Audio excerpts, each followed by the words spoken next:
story, Nami's paw. Nami's mind went blank as Luffy planted his lips on her own.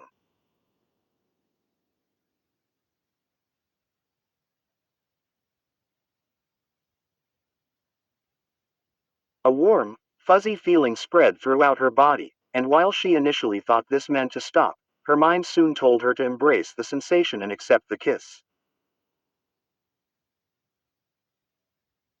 Luffy didn't pull away. If anything, he pushed his body even harder into her, causing her to take another step back. She realized that she was still paralyzed for the most part, and her mind was telling her move. Not to move away, but to move closer. Nami listened to this instinct and decided that it was her turn to take a step forward. She wrapped her arms around Luffy's neck and turned her head a little to the side to make it easier for the both of them.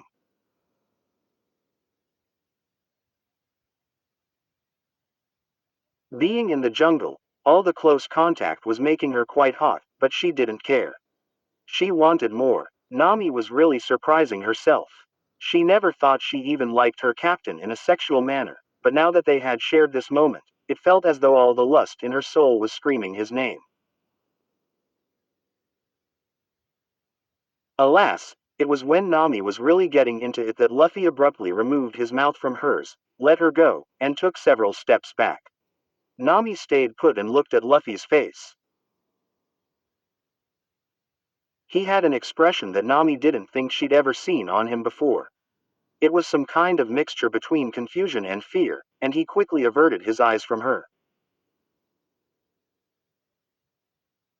Luffy gulped and stared at her feet. I don't know what just happened. Clearly whatever mushroom that had sparked this nature within her captain had worn off, and Nami was at a loss for words. Part of her wanted to go off on him and berate him for not listening and eating the mushrooms. Another part wanted to just let it all go and quickly forgive him and forget about it. But the largest part of her just wanted to feel the sensation again. Luffy's paw. Luffy couldn't believe what he had done. He had totally disobeyed the orders of the one friend he had with him, and he couldn't imagine what was going on in his navigator's head as they both stared at each other silently. Why didn't I just stop when she told me to? Luffy thought guiltily, still trying to think of what to say. Another thought crept into his mind. Then again, it seemed as though she really liked it.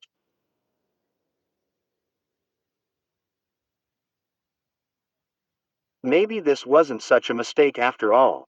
With these conflicting perspectives in his head, Luffy decided to apologize to Nami regardless. I'm really sorry, Nami. I should have listened to you the first time. All of the different mushrooms looked really cool. I guess my curiosity just got the best of me.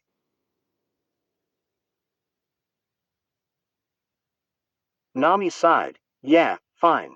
It's okay, Luffy. That last mushroom was probably just some kind of aphrodisiac. To be honest, you kinda surprised me knowing the way you are. I kinda just assumed you were, like, asexual or something. This last comment bothered Luffy, but he didn't know why.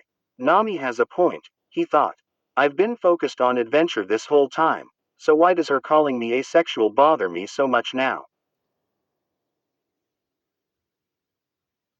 Luffy looked up at his navigator for the first time since he pulled away from her, and his heartbeat quickened. Her brown eyes glistened in the light of the fire, and Luffy began to see beauty in her that he had never noticed before. Even though the effects of the mushroom had worn off, it seemed to have changed him permanently. This worried Luffy, and he finally spoke up after yet another long pause, and Nami. She furrowed her brows. What's wrong, Luffy? Why do you still look like that? I know the effects of the mushroom are gone, he continued, but you. I think you're beautiful regardless. Nami's paw. Nami's face immediately heated up, and she could see that Luffy was blushing as well. She went back to the log and sat down, burying her face in her hands and trying to clear her thoughts. I guess I really like him, she thought, but he's got a lot to learn. Where stories live. Discover now.